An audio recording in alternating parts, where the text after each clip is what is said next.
Welcome to another episode of the Driftr podcast with your co-hosts Brian Fontenot, Brandon Boone, and Kiera Sandoval.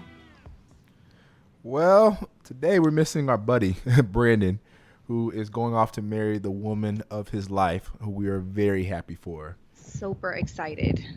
And his destination wedding, which hopefully he'll be able to tell us a lot more about.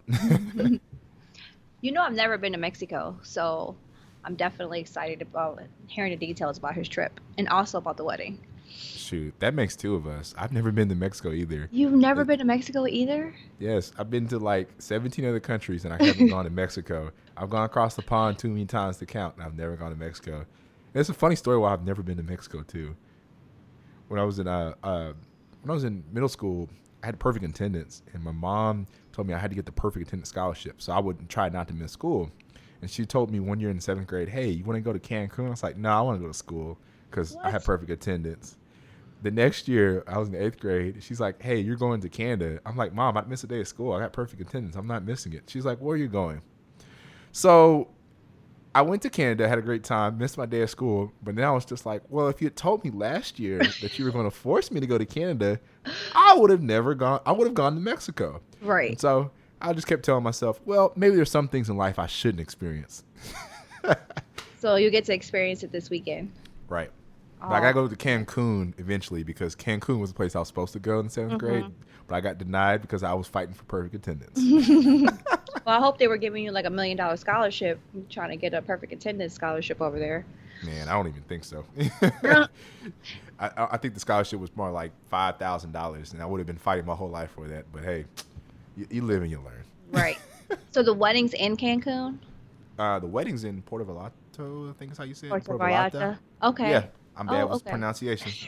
Butcher names. Name Butcher, that's my name. Okay. So are you guys flying into Cancun? Nah, I'll have to make another trip to Cancun. Okay, gotcha. Tickets there are pretty cheap anyway. It's like $200 or $300. So don't even talk to me about that from the East Coast. Yeah, from don't Texas. Don't even talk to me about that. Texas, boy, we might even road trip. Well, maybe we can do like a Driftr podcast trip to Cancun because I've never been either. So I'm all about that. All about it. Let's make it happen. Let's make it happen. So today's episode.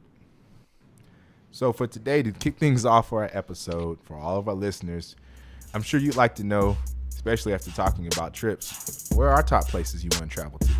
So I'm going to let Kiera hit it off with where she has on her maybe top 3, top 1, maybe top 20. Who knows? Okay, so at the very, very top of my list, I definitely want to go to Bali. One of my favorite movies is Eat, Pray, Love, and I fell in love with the movie because of Bali. Like Julia Roberts riding around on a bike in like the rice field and like sleeping in that villa with no windows, no door, basically just kind of like living, and then her and her dude swimming in the ocean or wherever they were. It was just like the most beautiful thing ever. And most of my friends that have been to Bali just say they have a really good time. It's just like really inexpensive, and they can get a massage for $2 and eat food for $3. So I'm all about that kind of living. So that is actually on my plan for next year, is to go to Bali. And actually I'll need you guys to help me get my ticket and my points to go to Bali. Nice. Yes. Do you have room in your luggage for a brother that's like 5'11" and 3/4? I mean, once I get my travel squad packet, then we can make anything work. Travel squad paperwork, man. Right. See, the head commissioner out in Mexico living life. Mm-hmm. He said he approved it already. We had a sidebar conversation. Y'all put me on blast. Put me on blast on the podcast. Well, yeah. We'll see where that mail's at. Stamps these days. You never know what can happen at the post office. You let me know. I'll mail you some stamps. It sounds like a plan. Shoot. Well, what's for your list, Brian? Man, that's a tough one. I know the 2 places that I have, well, a couple places in mind, but my number 1 place that I really want to get to, that I've been dying to for years, probably for the last 6 years I wanted to get to, is almost 7 now, is Egypt. I want to go to Cairo, Egypt. I want to go see the pyramids. I want to just immerse myself in the culture. Every time I've tried to go, I always look at the kind of unrest of the country and like maybe I shouldn't go. And then I see one of my friends on Facebook who went. I'm just like, they're riding camels. They're taking pictures at the pyramid. They're eating good.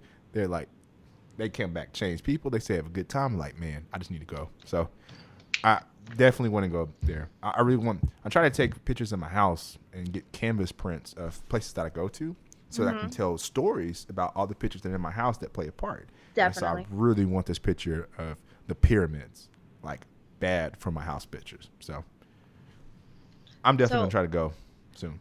That's so interesting. I kind of try to do the same thing in my house. Like I have little bowls from like the different countries that I've been to. So I'll put like earrings or paper clips or like money or whatever in those little bowls. And usually the bowls have like the city or the country that I've visited. So I have those bowls all around my house. And then I also have small little canvas prints that I buy from each city as well. And I have those on the wall as well. So we kind of like think alike on that same tune there. Nice. And I definitely, but a lot of people will be like, oh, you went here, you went there. So I definitely want to tell a story, about each trip as well. Yeah.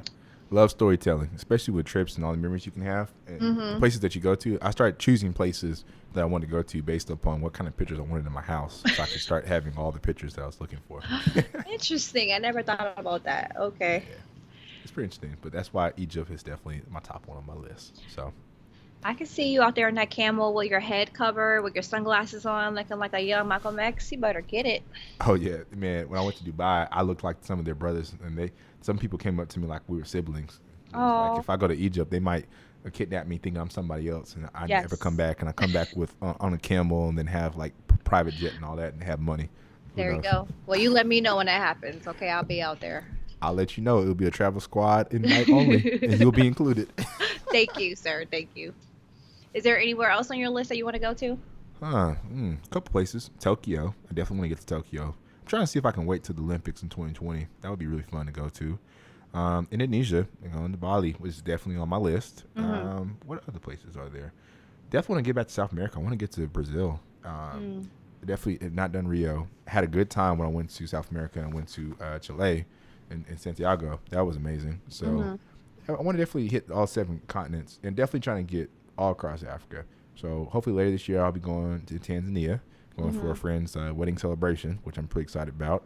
Maybe next month I might go to Morocco if I decide to keep this flight. The tickets are pretty good. So I'm hoping to get to the motherland. Gotcha. I am definitely ready to go to, I want to go to, I guess, Antarctica or Pangaea or whatever it's called or whatever. But I think I'm going to wait for my 40th. That'll be like the big trip for my 40th. Nice. So, because it's expensive, like just to get on the boat and kind of go see like Antarctica, it's like $5,000. So if you're trying to like do the real thing and like go walk, it's like 10, 12 grand or whatever. So I'm like, yeah, for my 40th, I'll need to save some money and then I'll be ready to go graduate to big girl travel. Right. Experience of a lifetime right there. Yes, you get definitely. to do something that only a handful of people will ever get to do. Yes, and on Instagram, I see a lot of African American women actually out there visiting, and they have their snowsuits on, and they have their nice skin just popping in the outfits. I'm just like, I can't wait to get out there. So, ooh, turn up. Yes. Instagram starting for the gram. It's gonna be litty. Yeah, and I think the other place I really, really want to get to, I think I want to go to Mount Kilimanjaro. That's like, yes. I have a friend who did that. She lives out in Nairobi. Yeah. She moved from the States and been there 2 years and saw her pictures like, man, that's amazing. Yeah, I think that's definitely like on the to-do list. So those are like top 3 right now. Top three. Top 3. Well, hey, drifters out there, if you catch us any flight deals, let us know so we can go travel with you.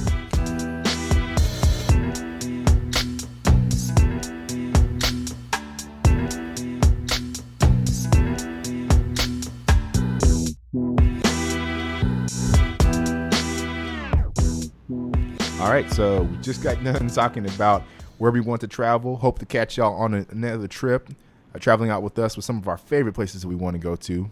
And now we're going to get into one of my favorite sections of the show, definitely, is where we talk about cards and points. Because we want to make sure that you'll be able to utilize all of your credit cards and be able to maximize the points that you retain from all of your purchases and make sure that you're turning those into free flights or free hotels. So today's segment on credit cards is going to be specifically on the Amex membership rewards program. Something that is probably my personal specialty because I have like 7 Amex cards that all get reward points. So why American Express membership reward points is something that you should be looking at on your radar. The points, when it comes to value, you can get really good value in the points. It's one of your top 3 what we call reward currencies. And what we link it is that each point is worth a certain number of cents. So, for instance, you might have 1 point equal to 1 cent. But what helps raise the value of each currency is depending on, 1, the transfer partners that you have, 2, the redemption strategies on how you redeem it, and 3, just kind of the cost that you end up incurring when you're utilizing those points and the actual dollar values. Now, it ranges for different people, and everybody has their own value ranking system as far as how much 1 point goes for them as far as miles, and so much 1 point goes for them as far as miles and redemption. But for me and most people that I've seen in the blog sphere that have some type of ranking or reports, you usually see it around 1.9 cents per mile, which is pretty high. Only about 2 or 3 other reward programs that rank higher. It's also better than some hotel chains, like for instance Marriott, that you might be able to get 0.7 cents per mile, or other reward redemption options at 0.5% cents per mile. Now, not only can you use American Express membership reward points for transferring to travel airlines, you can also transfer them to hotels. You can redeem them for Airbnb stays. You can use them on Amazon. It's got a whole bunch of different types of programs that are out there. But the main ways that I'm going to talk about the redemption strategy that I use for American Express is through flights. So there's 2 ways that you really redeem flights on American Express membership reward points. Most programs that are all symbolic in nature is that they have some type of transfer to airlines. And so American Express has a lot of transfer partners, pretty good ones in fact. Some of these include the Air Canada, Flying Blue or Air France, British Airways, Delta Sky Miles, Emirates Sky Rewards, Etihad Guess, True Blue from JetBlue, I'm going to talk about Star Wars. It's not a flight. Virgin America, Elevate, and the Virgin Atlantic Flying Club. They also include Aeromexico, Italia, ANA, Asia Miles,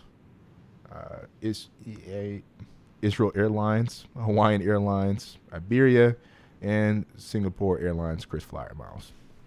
They also include a couple of hotel chains, Hilton Hotels, Starwood Hotels, and the Choice Hotel privileges.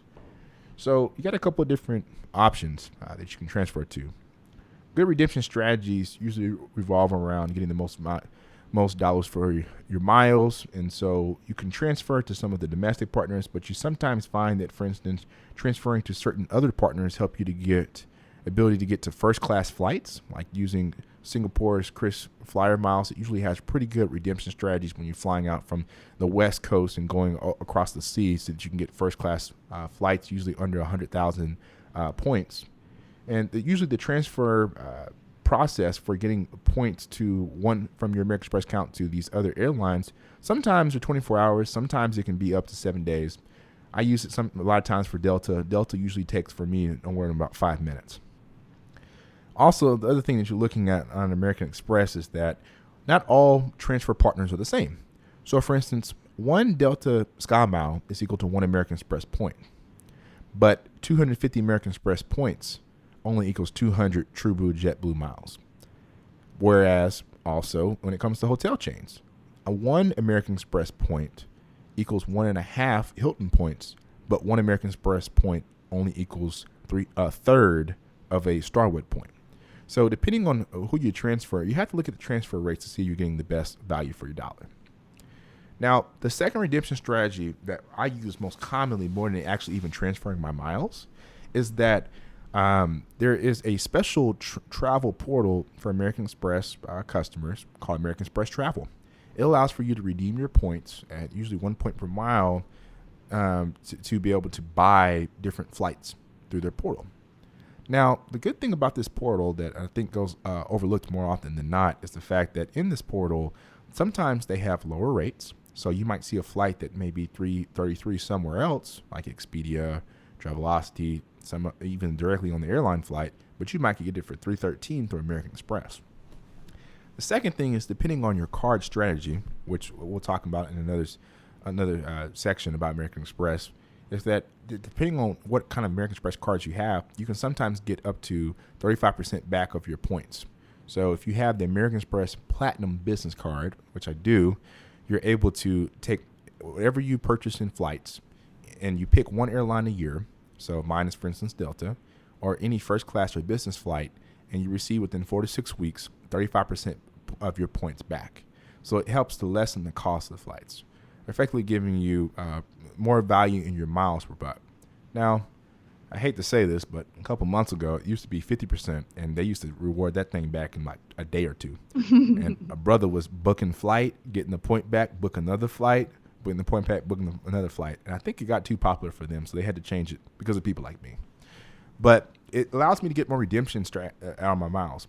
And what I usually do when looking at redemption for American Express membership reward points is I probably look like a crazy man because I have about 3 or 4 different tabs open.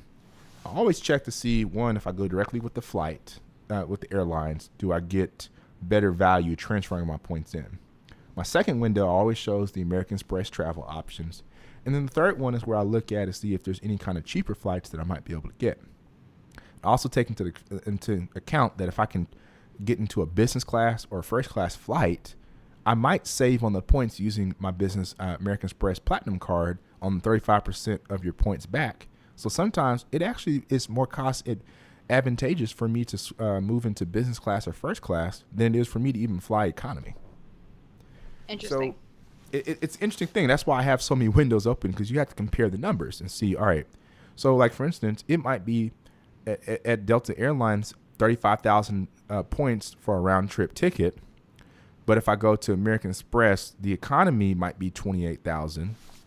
But we'll say, for instance, the first class flight might be 39, but with 35% points back, it's actually cheaper than the economy flight that would be 28. So it might be somewhere around 26,000 points.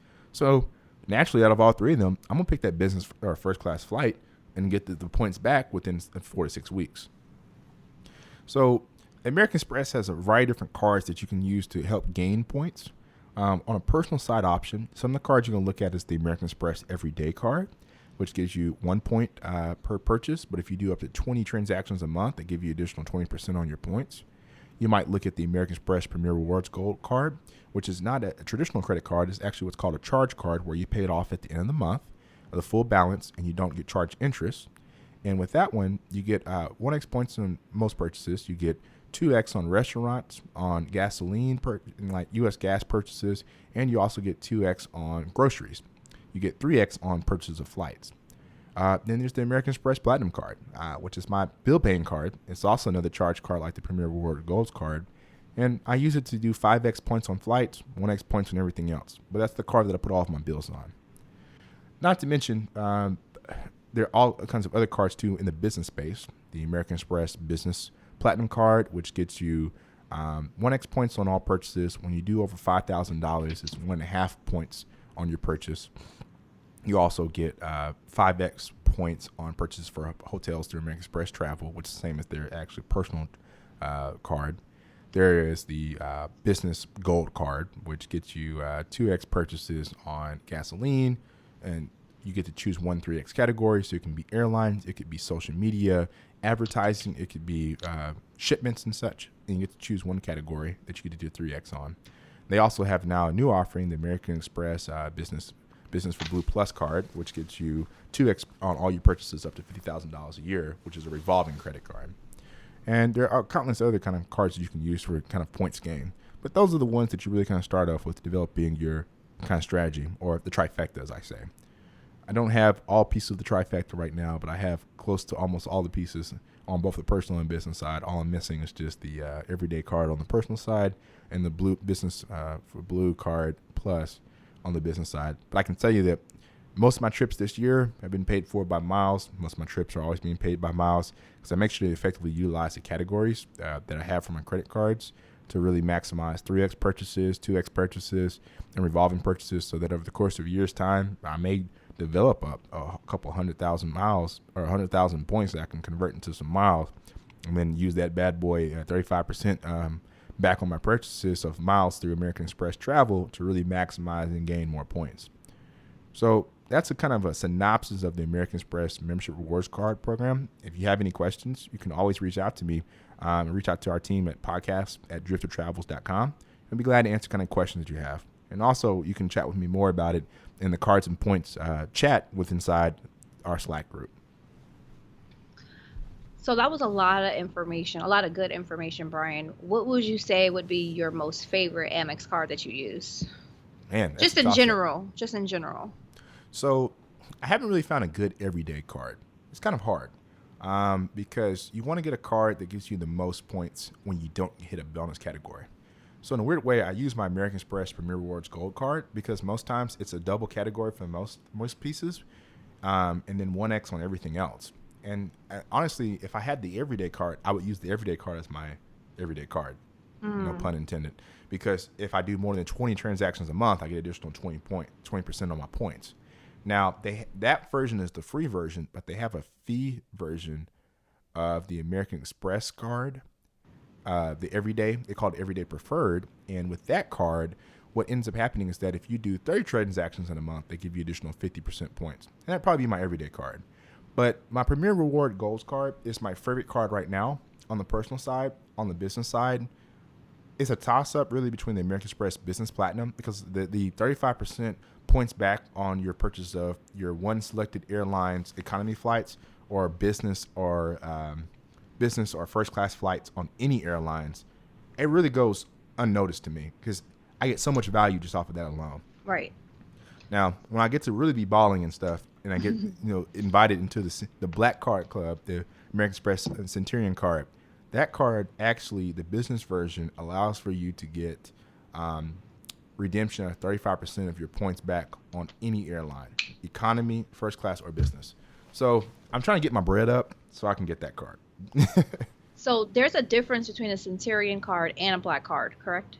No, it's just named by two names, so just synonymous. They're the exact same card, but people use it different ways. It's Okay. People talk about it as called the Black card, but it's actually called the Centurion card. And it's really funny because American Express has a lounge network that when you have the Platinum card, whether it's business or personal, you can get into their Centurion lounges. And so it's funny that they don't call it like another lounge name to me. But Okay. Because I swore that I met someone with a Centurion card and it wasn't a Black card. That's all I was asking. It was like really, this weird, yeah, and it said Centurion on there because I was looking. So I had to like do some creep moves to look. But yeah, because he said he was a creep Centurion moves. member, and he was a Centurion member, he had a Centurion card, and I saw the card and I was like, it was like this kind of like bronzy, goldish kind of light color. Hmm, Not gold, but it was like a light bronze color. that's interesting. Yeah. So I'll have to look that up. Let me find out where he's making cards at home. Like, Yeah. brother. And he lives in Texas, so I don't know. I'll have to Google that one night when I can't sleep and figure that out. Right? Yeah. But yeah, American Express card. I think a lot of people are going to Chase because Chase has good cards like the Sapphire and such. But I think that you don't sleep on American Express because American Express has got me through over a year and a half of travel for the low. I think the other thing that American Express provides that other credit cards may not provide is just the customer service. You Yeah. call them, you don't really have to like wait on hold for a long time. When I returned a flight, I actually got my points back. I didn't have to like jump through hoops to get my points back. I think I text you about that. Mhm. So, I bought the ticket. I bought it on United, and I was like, I had buyer's remorse. I was like, nope, I'm not flying United. I'm not doing it. So I called back within like 30 minutes, and they got my card refunded, and they gave me back my points. And then you've Mhm. told me plenty of times where you had like fraud prevention that you had to call them for like something related to fraud, and they took care of it right away for you. So the customer service is on parallel with anything else. Man, I can't wait till we do another segment. I can talk about American Express, just card strategy in general, because so many benefits I don't even get to cover today. Only focusing on just the membership rewards portion. That the customer service is why American Express is known. I think that's why they have longevity, and they really make sure to take care of their customers very well. I've never had a bad interaction. Been American Express card member since 2006, so I've watched the last 10 years. quote unquote, I am a shareholder. Drop that plug in there. Yeah, drop that plug because it's not really about. Of course, if you believe in something, I feel like you should invest in it, and I definitely believe in American Express because I've watched it last over 10 plus years just be a card of choice. So definitely recommend American Express into your membership reward strategy. But most importantly, just like a good investment portfolio, you want to diversify your points. And so we're going to make sure to cover on another episode the Chase program so you can learn how to use Ultimate Rewards. We'll also cover Citi so you can use the thank you rewards because we want you to make sure that you have the right points for the right situation so that no matter what happens to you, you're always going to be able to transfer and be able to use them so you can fly free. Definitely. I have the Amex Platinum card. I love it. I have the Amex Blue as well. That was like my first Amex card. I don't use the Me blue too. like that anymore, but I definitely use my Amex probably like every day. I use that for everything except for dining because with the Chase Sapphire you get 3 times points of dining. So I use my Amex for everything else, and then I use my Chase for dining, or if I can't use my Amex card for whatever reason that vendor doesn't accept it, then I definitely use my Chase after that. But I love it. Yep. It's my favorite card. I use it all the time, and it's my favorite card to use. Agreed. Yes, So definitely. I'm waiting on the business platinum to get, up their point giveaway, and then I'm going to apply for the business platinum, and then I'll just get rid of my regular platinum, I guess. yeah, you know what? The rumor is that they're going to actually do some upgrades to the card at the end of the year. One of them is going to make it like the new heavy metal, so it'll match the thickness, the metal thickness and such of the Chase Sapphire and the American Express Platinum card. So I can't wait for me to be dealing out this business platinum card. I have 2 business platinum cards, and so I want this metal instead of this plastic. I Gotcha. wish they would do it to all the charge cards. All the charge cards, I feel like they should be metal because they're like premium in nature. I agree. And that's another thing about the Amex too is like you said, the charge aspect of it. I know whatever I'm spending on my Amex, I need to pay it off by when my billing cycle is over. And that's important for me because I'll be in the mall and I'll be like, oh, this bag looks so good. And I'll be like, oh, I'm going to put it on my card. And then like the next month will come and I'll be like, oh, why did I spend that much? And then I'll be like contemplating like, oh, I could pay it off when I get my next bonus. Nope, not on my Amex. I got to pay it off in like 20 days. So I always use my Amex card. So that controls my spending a whole lot. Definitely. Yeah, especially for people out there that are, interest conscious, which I hope is everybody. Right. The American Express charge card collection, 3 different cards on the personal side. It's 3 different cards on the business side as well. Well, actually 4 on the business side. Definitely is something to look at, and you don't have to worry about it. Now, annual fees do come into play, but you can also redeem and get that value back, which we'll talk to you about in another episode. But the most important thing in anything is that when you're looking at a card, do know when it comes to credit cards in general, interest is not charged until after the statement date. So after that close date, whatever's left that you didn't pay as far as your balance, that's when interest is charged. But when you get the charge card, you pay it off at the end of the month. So you don't have to incur interest. So I love like using my American Express Platinum card. That's my card that I put all of my bills on because I just pay my bills every month. Why don't I get points for that? Right. Heck, if you add up all the points add up all the dollars you spend on your monthly bills like rent, the electricity bill, car note, insurance, cell phone bill. You put all those things on Apple Music. Spotify, everything. Apple Music. Come on now. Hulu, Netflix. Add up all of that in the course of a year. That's where you can get a good source of your funding of points so that you can take a free trip. Make the dollars that you spend work for you. Get something back for them. That's how I always treat it. I don't know my debit card number. I don't know where it's at. I don't need it. I use my credit card. And it's going to be Amex 9 times out of 10. Definitely. Well, thanks for all that information, Brian. I think everybody has a new grasp on it now. Hopefully so, because everybody be talking about Chase and Driftr, and I'm just like, look, Chase is good. Amex is good, too. Don't hate on Amex because you don't know. And then they'd be like, how are you taking these trips? I'm like, because I do things you don't do. I go to Amex. Gotcha. But, yeah, if y'all have any questions, make sure to jump into our Slack. You can find out more by going to signup.driftertravels.com or going to driftertravels.com/Slack. Also, make sure to send us any questions you may have about credit cards at podcast@driftertravels.com.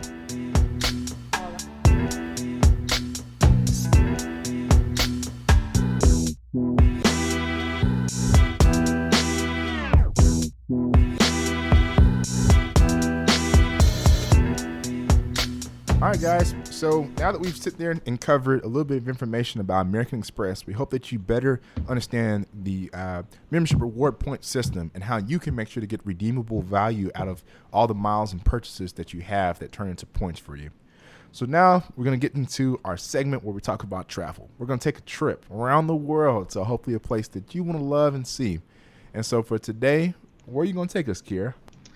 We are going to one of the most romantic, talked about, fabulous places in the whole wide world. In Europe, in France, and the What? city is Paris. Paris, as they say over there. One of my Paris. favorite places that I visited. I would definitely go back to Paris at any time. I'm actually, one of my girly dreams would be to hopefully one day get a proposal, a marriage proposal in Paris. Like that is like a dream of mine. Like somebody proposed to me by the Eiffel Tower. So whoever this man is that wants to propose to me, just know that you will make my day and my life if you propose to me at the Eiffel Tower. PSA to So the men out there. I'm available, just so you know. She ain't But got no ring yes, on her finger, but surely she don't. can't have one in Paris. Okay, so just so you know, a couple quick things about Paris. Just trying to get there. All the major U.S. carriers go to Paris. All the big liners, all your KLMs, your British Air, um, uh, Emirates, Etihad. Um, what's the other one? The UK. I'm having a Oh, British Airways. yeah, British Airways goes there too. Virgin. Everyone, Virgin, that's what it was. Virgin goes there. Even you could probably take a smaller liner, like a Ryanair, or you could take a Wow Air. So you can get to Paris very, very easily. They have two big airports. They have the Orly Airport, which is about 20 minutes away from Paris, and have Charles de Gaulle, which is about 40 minutes outside the city. But either one, Charles de Gaulle. you can definitely take a taxi or a train system into the city and you'd be right in there. So just so you know, France is part of the EU nation. So over there, you're going to spend euros. And right now, $1 is equal to 0.88 of euro. So just so you know what's going on. So, you're going to spend a little bit more money there, but it's Paris. So it's going to have everything that you can possibly imagine. When you go to Paris, you can do things like eat all the nice Parisian food that you would ever desire. You go to a nice fancy restaurant, you get some nice Parisian wine, you get something cooked in some butter with some nice bread. You can get something high-end food, get your duck, get your quail, get your octopus, get all that fancy stuff you don't even know how to pronounce on the menu. You can, if you want to just, be easy, you could just sit outside and sit at a cafe out on the Champs-Élysées and just drink a coffee and have a croissant and just hang out, or just go to the bar and have a nice glass of wine. So, or if you're like me and you love sweets, you could just go to all the different bakeries or the cafes and just have all the different types of chocolate that they have and all the different pastries that they have and all the sweets. Like just thinking about all of the cakes and the sweets that they have in Paris, I'm like getting fat just thinking about it. But Man, anyway, bring me back. bring you back some chocolate. Man, I miss Paris so much. I feel like that was like a second home for me when I went, especially when you talk about those macarons. Oh, Yes, the and getting the macarons wines. too. Man, The yeah. high-end macaroons, Mm. the nice macaroons, like the croissants, the bread. It's like there they eat like French bread like it's nothing. You get a piece of French bread. Even the crepes, every corner you walk around, there's a crepe stand right there. You can get chocolate Yes. crepes, Nutella crepes, sugar crepes, strawberry, like any kind of crepe you want. It's really, really good. And it's like I tried all the different stands and they all taste good. Like, oh, this one was better than the last one. Oh, this one was better than the last one. It was just way too much food there. But Paris is just like a beautiful city, and I highly suggest you go there with people that want to walk around and just kind of want to stumble around the city. I highly think that that's a place that you could go and you could like not really have anything planned, and you could just figure out everything once you get there because there's just so many things to do. You have like the most popular stuff like the Eiffel Tower or the Museum du Louvre or Notre Dame, but you can also do things like go to Versailles on a day trip. You can go to the Moulin Rouge if you're into theater. You know, if you're more of an outdoorsy person, you can go to the Luxembourg Gardens. You can also, if you just want to have like do something romantic, you can have dinner on the Seine River. You know, they have lots of boats that are on the river, and you can just have your choice of what dinner you want to have on the river. Um, the other thing in Paris is just, for me, people watching. Everyone dresses so beautifully in Paris. I just feel like when you go there, you have to go there, you know, at your best. Like you can't go there with your sneakers on. You need to be looking your best. And if you just sit outside and watch people, you know, people are just so stylish and they just like look amazing. And I just like to sit outside the cafe and just watch everyone walk past in their different types of heels, the different types of cuts of suits, everyone with their different like overcoats and their sunglasses, you know, just so stylish. So that like kind of like makes me happy just sitting around Paris just watching that. But also another thing with the shopping in Paris. I mean, if you want to go drop some bread, you're gonna go to Paris. And you're gonna do Man, all your high-end shopping over there. So the shopping district that I'm most familiar with is on Champs-Élysées. Champs-Élysées has every high-end store you can ever imagine. You want to buy some Louis, you want to buy Gucci, you want to buy Fendi, Cartier, you want to buy some Louis Vuitton, anything like that, some Hermes. You're gonna go to Champs-Élysées, and there's just a big long street of every high-end store you can imagine. And the funny thing is, you'll just see groups of tourists, like especially like Asian tourists, like Japanese tourists. They'll get off the bus and they'll go straight in Louis Vuitton, and they will shut that Louis Vuitton store down, buy everything in there, and just come out with bags and bags and bags and bags and bags and bags of stuff. So the shopping is great too. When you were there, Brian, what did you like the most? man, definitely the shopping. Shopping and the food and just the beauty of the city. Hmm. Everything's just so beautiful. You can sit out and have drinks. There are a lot of storefront. I mean, a lot of properties just have open tables, and then just the people there were very nice. Everybody was real friendly, and then people were very. Nobody was in a rush. It was very calm, relaxed place. I've heard that at a minimum they get at least 1 month of vacation, and they believe that when you take vacation, it's a crime. A law says it's a crime to answer emails on vacation. They believe Oh. in rest and relaxation. The stress Mm-hmm. level of the country by itself is like less than 22%. Mm-hmm. Like it was definitely a different kind of culture, and the food was good, the city was beautiful. Just being outside and just being walking, like I didn't want to be in a car. Like I just wanted to Right. walk from place to place or ride a Definitely. little motor scooter because it just definitely just made everything a little bit beautiful. So Yeah. You know, when you're one of the favorite areas for me was down by Notre Dame, down by the river. You know, you hmm have Notre Dame there. You have the Louvre is like, you know, a little bit of ways away, but there's just so many museums and so many churches. And like you said, it's just so many people walking around that all I did most of the time I was there was I just walked around and I just like people watched. And I hmm went in and out of I went in and out of the churches or in and out of the museums. I went to the Louvre, of course. of I course. at Notre Dame. I walked over the Seine River, over the bridge, back and forth, like each way. I just went back and forth, back and forth. And I just, was watching all the couples. I was just watching people would be outside playing music, or people would just be outside painting, or even just watching the people just sitting out in the cafe. Like I really enjoyed that a whole lot. The Eiffel Tower is very, very beautiful at night. I highly suggest that you go out there at night and get great pictures. And also, just like I said, the food is amazing. If you're a foodie and you want to try all different types of food, I would definitely go there. Very rich type of food, very homey type of food. So you're not going to be there eating like a salad. You're definitely going to have something nice and thick with a nice broth with a buttery base or something like that with some nice wine. So definitely put Paris on your list, and I would definitely, if you have a boo and you want to go on vacation, that's definitely a great place to go on vacation. Especially you can go to Paris and do some Paris nights, get some gelato, and be able to watch the Eiffel Tower light up. When you're talking about places like Mm. beautiful to go, it's definitely the Hmm. place you want to be. So don't sleep on Paris, Yes, definitely. So that's all I got for Paris. man.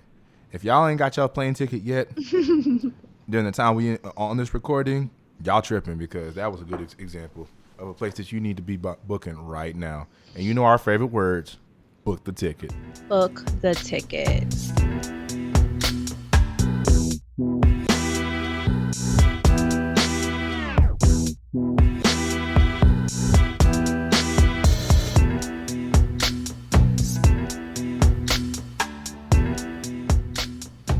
All right, everyone. So now that I have found my ticket to go to Paris in like the next 5 minutes, we're now going to go into the next session for our show. A part that's really important into the lives of every traveler out there. And we want to make sure that you're able to take advantage of everything there is out there and know how to navigate the travel sphere. And we have called this session or this segment of the show the open discussion, where we talk about, like I said, the things that are most important to you.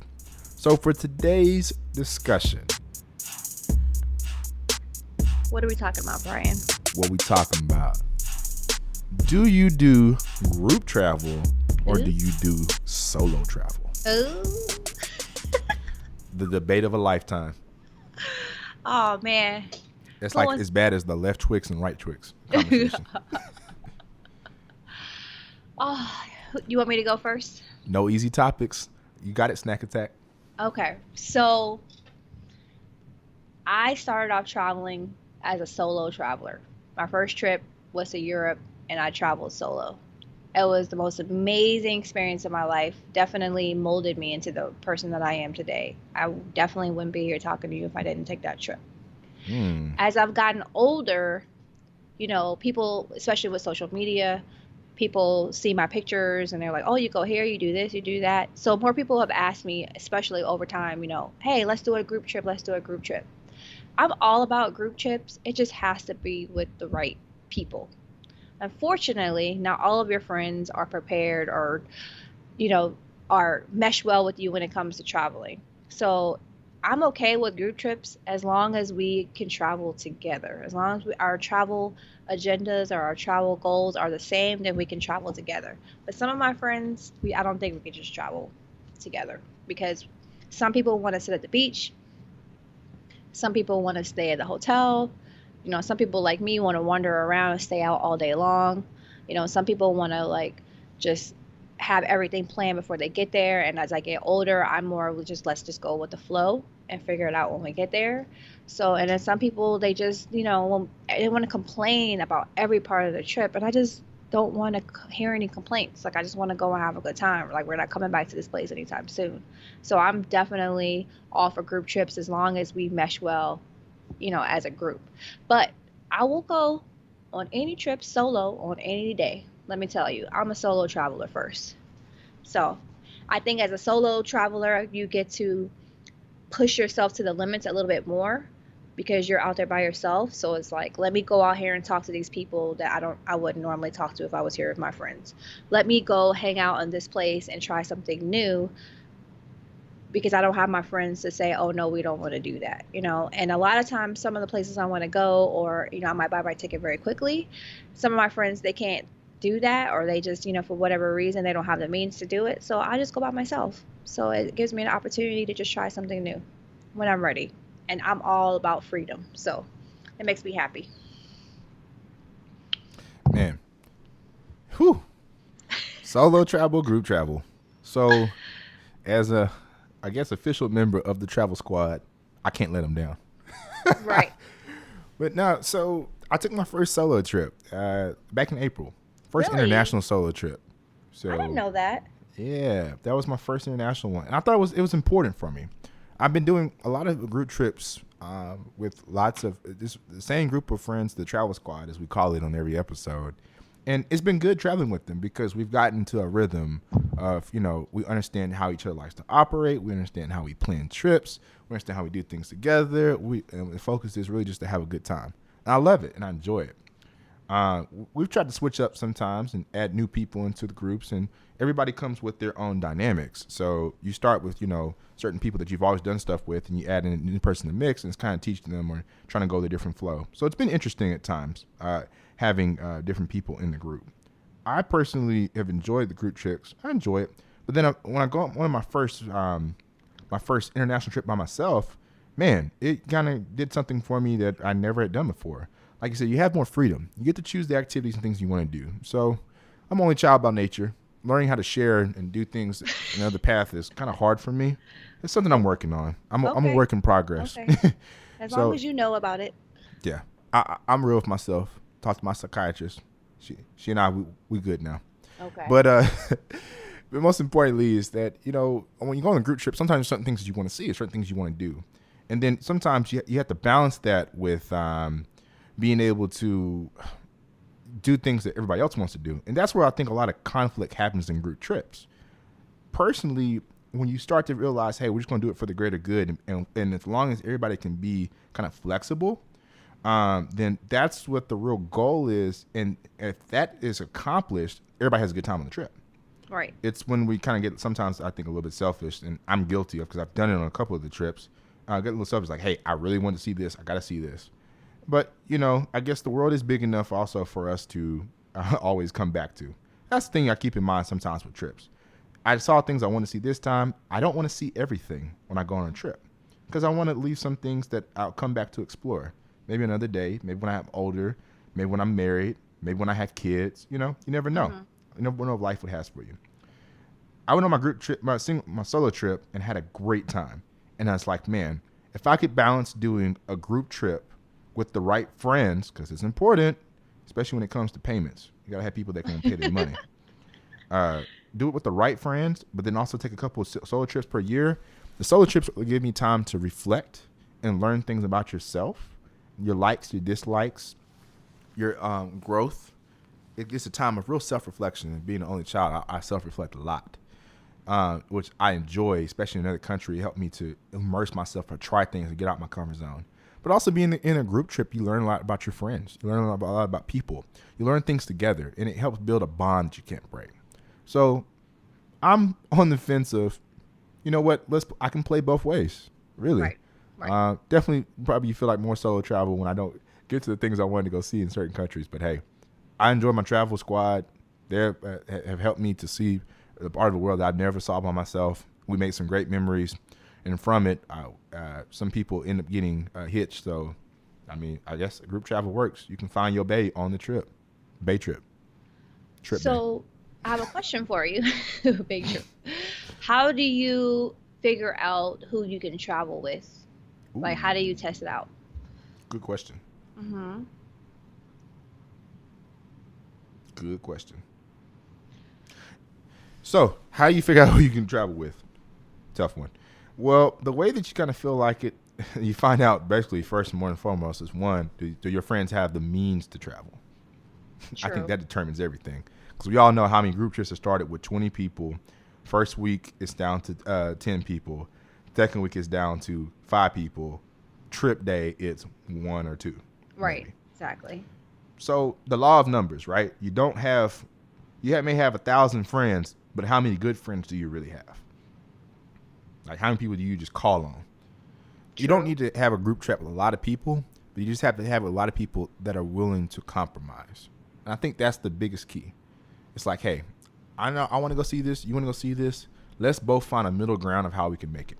So whereas, for instance, you and I might want to go to go back to Paris. You want to see the Right. Eiffel Tower? I want to see the Louvre. Let's set it up as we're going to go to see the Louvre maybe in the morning and then see the Eiffel Tower at night. Mm-hmm. And then we might fit some lunch in the way. You might have dietary restrictions. I might need to eat 3 times a day. So we kind of plan, hey, let's just hit some shops along the way. That way you can eat, and these shops might have things that work. And it's just like understanding, a little bit about each other. But as long as you compromise and we communicate and stress what's important, I think it's good. But also, like I said, don't try to do everything in one trip, especially on a group trip, because then that's where I think disappointment sits in. Like, Definitely. I saw there's one of the trips I didn't get to see some of the things I wanted to see. When I looked at my pictures, I'm like, I didn't get that one picture I always wanted. Mm-hmm. So for me, on group trips, people know that I love scenic photos because that's why I like capturing for the house. Mm-hmm. So part of my importance on any trip is I just want to make sure to get a couple of scenic photos Mm-hmm. that I can use. Mm-hmm. And once that's done, then hey, the rest of the trip, we could have gotten washed ashore, could have lost our house, could have burned something down. Hey, I got my picture though. That's what I need. Okay. So, Okay. Asking the right questions too is what is important to you out of this trip. And usually we can do a phone call like ahead of time, like a month ahead of time, where you just kind of discuss, hey, we're going to start making a list of things to do. Can you priority rank what's important for you? Mm-hmm. Or just have a phone call. Hey, guys, just want to know what are the most important things you want to see or do? And Right. once you have that communication, man, that communication is solid. I think a lot of things are solid with communication, though.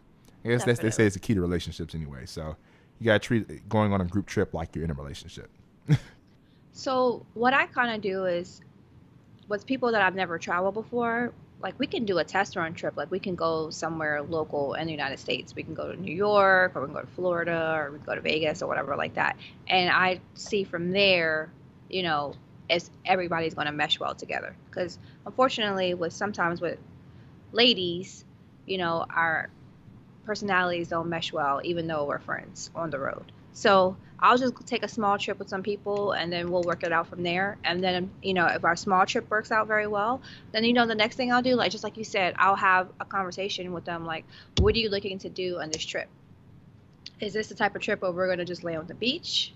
We're going to just hang out because I'm fine with that.